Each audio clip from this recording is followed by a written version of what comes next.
Hello at welcome sa Cloud B Movie Recap. Ang pelikulang ikukwento natin ngayon ay ang Sonic the Hedgehog. Halina't simulan na natin. Sa Angel Island, isang asul na hedgehog na nagngangalang Sonic ang isinilang na may espesyal na kakayahan na hinahangad ng lahat sa paligid niya. Dahil dito, kinailangan niyang lumaki ng nag-iisa kasama ang kanyang tagapag-alaga na si Longclaw. Kahit na palagi siyang tinutugis, naging pabaya ang maliit na hedgehog at naiwan ang mga bakas na ginamit ng isang karibal na tribo upang matuntan ang kanyang tagwan. Alam ni Longclaw na maaaring ito na ang katapusan ni Sonic, kaya sinubukan niyang dalhin ito palayo upang makatakas. Ngunit tinamaan siya ng isang palaso at bumagsak sa lupa.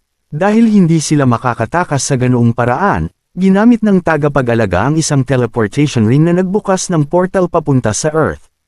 Inutusan niya si Sonic na lumisan habang siya naman ang nanatili upang harangin ang Akida tribe. Sa kanyang pagdating sa Earth, ginugol ni Sonic ang maraming taon ng mag-isa sa kanyang lungga habang lihim niyang inoobserbahan ang pang-araw-araw na buhay ng mga mamamayan sa maliit na bayan ng Green Hills, Montana. Isa sa madalas niyang tinitingnan ay si Sheriff Tom, isang pulis na nababato dahil sa kakulangan ng krimen sa kanilang lugar. Nais niyang lumipat sa San Francisco kung saan mas seryoso ang mga kaso. Isang araw, matapos ang isa na namang malungkot na araw ng panunood mula sa malayo, nagsimulang tumakbo si Sonic upang mailabas ang kanyang lungkot. Sa kanyang bilis, hindi niya namalayan na naabot niya ang supersonic barrier, na nagdulot ng isang napakalakas na electromagnetic pulse.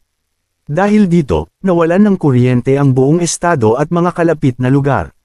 Hindi alam ng mga awtoridad kung ano ang sanhi nito, kaya nagtipon ng mga pinuno ng militar ng Amerika at nagdesisyong ipadala si Dr. Robotnik upang imbestigahan. Pagdating ni Robotnik sa Green Hills kasama ang kanyang mga tauhan, ginamit niya ang kanyang high-tech na mga drone upang suriin ang buong rehiyon. Natagpuan ng mga ito ang isang kakaibang bakas sa kagubatan. Nang suriin ni Robotnik, napagtanto niyang hindi ito mula sa anumang kilalang hayop.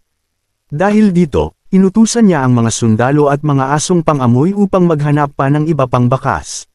Habang tinutugis, agad na bumalik si Sonic sa kanyang lungga upang kunin ang kanyang bag ng teleportation rings at makatakas sa ibang planeta. Subalit, natuntun siya ng mga sundalo kaya napilitan siyang humanap ng ibang lugar upang mag-teleport. Tumakbo siya papunta sa garahe ni Tom, umaasang magiging ligtas siya roon. Ngunit sa kanyang pagpasok, nakalikha siya ng ingay, na nakatawag ng pansin ni Tom. Sa pag-aakalang isang raccoon ang sumalakay sa kanyang bahay, kinuha ni Tom ang kanyang tranquilizer gun at pumunta sa garahe. Ngunit laking gulat niya nang makita niyang hindi isang raccoon, kundi isang asul na hedgehog na nakatayo sa dalawang paa at nakakapagsalita. Sa gulat, hindi sinasadyang pinaputok ni Tom ang baril at nataman ang hita ni Sonic. Naging hilo ito at nawalan ng balanse. Sa kanyang pagkahilo, nakita niya ang San Francisco shirt ni Tom at hindi sinasadyang nahulog ang singsing sa kanyang kamay, na nagbukas ng isang portal papunta sa isang gusali sa itaas ng lungsod. Mas lumala pa ang sitwasyon nang mahulog ang bag ng mga singsing sa portal, na nangangahulugan na ang tanging paraan ni Sonic upang makatakas sa Earth ay napalayo ng higit sa 2,000 kilometro. Pagmulat ni Sonic, naroon na si Dr. Robotnik sa bahay ni Tom matapos sundan ang kanyang bakas. Kainahinala sa tunay na intensyon ng siyentipiko, itinago ni Tom si Sonic sa attic at hinarang si Robotnik sa pintuan. Gayunpaman, pinaandar ni Robotnik ang kanyang mga drone upang i-scan ang bahay habang kinakausap niya si Tom. Sa attic, nagtangkang magkubli si Sonic sa pamamagitan ng pagpulot sa sarili, ngunit natapilok ito at bumagsak sa hagdanan, na nagdulot ng ingay. Sa pagdinig ng tunog, pinasok ni Robotnik ang bahay, ngunit ang nakita lang niya ay isang raccoon na kumakain ng cake. Sa pag-aakalang nagkamali siya, papalabas na sana siya nang makita niya ang isang asul na tinak sa basurahan. Kumpirmado ang kanyang hinala, may kakaibang nilalang sa bahay na iyon. Agad niyang tinawag ang kanyang artillery drone at tinutukan si Tom, pinagbabantaan ang kanyang buhay kung hindi niya ibibigay ang nilalang. Dahil sa takot na mapahamak ang pulis, lumabas si Sonic mula sa kanyang tagwan.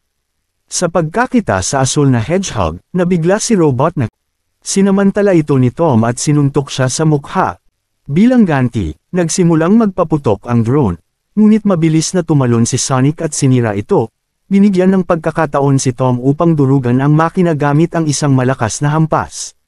Sa kaguluhan, tumakas ang dalawa sakay ng kotse ni Tom. Habang nagmamaneho, ipinaliwanag ni Sonic ang kanyang plano na pumunta sa Mushroom Planet gamit ang mga singsing, na may kakayahang mag-teleport kahit saan. Dahil sa pagkakasangkot na niya sa gulo, pumayag si Tom na ihatid siya sa San Francisco. Samantala, nang magising si Robotnik, natuntun niya ang dalawa at nagpadala ng isang tangke upang tugisin sila. Habang hinahabol, nagpaputok ang tangke ng isang harpoon na tumama sa dashboard ng kotse.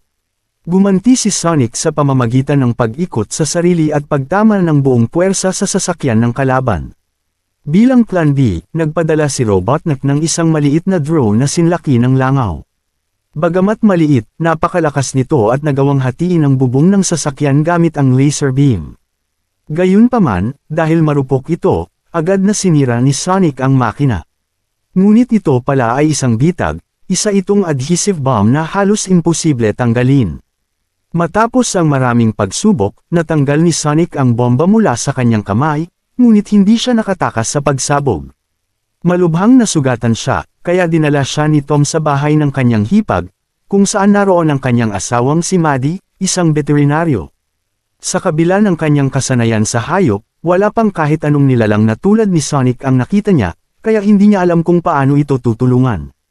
Matapos ang ilang pagsubok na buhayin siya, sa wakas ay nagawa ni Maddie na gisingin si Sonic. Samantala, sa loob ng kanyang truck, ginamit ni Robotnik ang kanyang supercomputer upang suriin ang tinik ni Sonic at nadiskubre niyang ang Hedgehog ay isang pinagmumula ng walang hanggang enerhiya. Dahil dito, ang kanyang layunin ngayon ay hindi na lang patayin siya kundi hulihin upang gamitin ang kanyang enerhiya at isailalim siya sa iba't ibang eksperimento. Sa gitna ng San Francisco, sina Tom, Maddie, at si Sonic na ganap ng nakarecover ay nakarating na sa tuktok ng gusali at natagpuan na rin ang bag ng singsing. Habang nagpaalam sila sa isa't isa, biglang dumating si Dr. Robotnik. Upang hindi madamay ang kanyang mga kaibigan, nagkaroon ng matalinong ideya si Sonic, itinulak niya sina Tom at Maddie mula sa tuktok ng gusali. Habang bumabagsak sila, gumalaw si Sonic ng sobrang bilis kaya parang bumagal ang mundo sa paligid niya. Sa ganitong paraan, ginamit niya ang kanyang super speed upang pigilan at sirain isa-isa ang mga missile na ipinadala ng mga drone. Gayunpaman, dahil pinapagana ng tinik ni Sonic ang shape ni Robotnik, nagawa nitong gumalaw sa parehong bilis at pinaputukan siya. Tinamaan si Sonic at natulak palabas ng gusali. Habang malayang bumabagsak kasama sina Tom at Maddie, kinuha niya ang isa sa kanyang singsing at nagbukas ng portal patungo sa isang bundok ng dayami sa Green Hills upang lumapag sila ng ligtas. Sa kasamaang palad, nagkamali siya ng pagtapat at bumagsak silang lahat sa kalsada kasama ang mga nasirang drone. Sa kabila ng pagbagsak mula sa mataas na lugar, hindi nasaktan si Sonic at agad na tumakbo upang makatakas. Ngunit hinabol siya ni Robotnik sa buong lungsod. Nang mapagtantong hindi siya makakatakas ng basta-basta, sinimulan niyang gamitin ang kanyang mga singsing upang magbukas ng mga portal patungo sa iba't ibang bahagi ng mundo. Gayunpaman, nagawa ni Robotnik na sundan siya sa pamamagitan ng mga portal hanggang sa makarating sila sa gitna ng Sahara Desert. Dito, ginamit ni Sonic ang buhangin upang patakbuhin ito ng Picot. Nang hindi na makita ni Robotnik si Sonic, sinamantala ito ng Hedgehog upang umakyat sa Pyramid of Giza at magbukas ng portal pabalik sa Green Hills. Hamina ang bagyong buhangin at nagawang tamaan ni Robotnik si Sonic ng isang missile habang dumadaan ito sa portal, dahilan upang bumagsak siya sa kalsada at mawala ng malay. Sa gitna ng kalsada, natagpuan ni Tom ang bag ng singsing. Nakita niyang malapit ng patayin ni Robotnik si Sonic, kaya nagdesisyon siyang magbukas ng portal sa likod ng kontrabida at binigyan siya ng isang malakas na suntok. Naglaban ang dalawa, ngunit nagawang pabagsakin ni Robotnik si Tom, dahilan upang masugatan ito at hindi na makalaban. Sa sandaling iyon, nagising si Sonic, punong-puno ng galit matapos makita ang pagkakasugat ng kanyang kaibigan.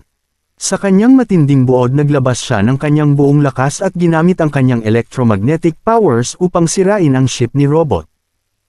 Sinubukan ni Robotnik na barilin si Sonic gamit ang kanyang mga missile, ngunit naiwasan ito ng Hedgehog ng madali at agad siyang nagpakawala ng sunod-sunod na malalakas na suntok sa barko ng kalaban. Samantala, sinamantala ni Tom ang pagkakagulo upang magbukas ng portal sa likod ni Robotnik. Agad na naintindihan ni Sonic ang plano at ibinigay ang isang malakas na suntok na nagpatalon kay Robotnik at sa kanyang barko papunta sa Mushroom Planet. Sa wakas, talo na ang super kontrabida, at bumalik na ang katahimikan. Pinili ni Sonic na manatili sa Earth kasama sina Tom at Maddie, na nagdesisyong mamalagi na rin sa Green Hills habang buhay. Dito na nagtatapos ang pelikula. Salamat sa panunood hanggang sa susunod na video.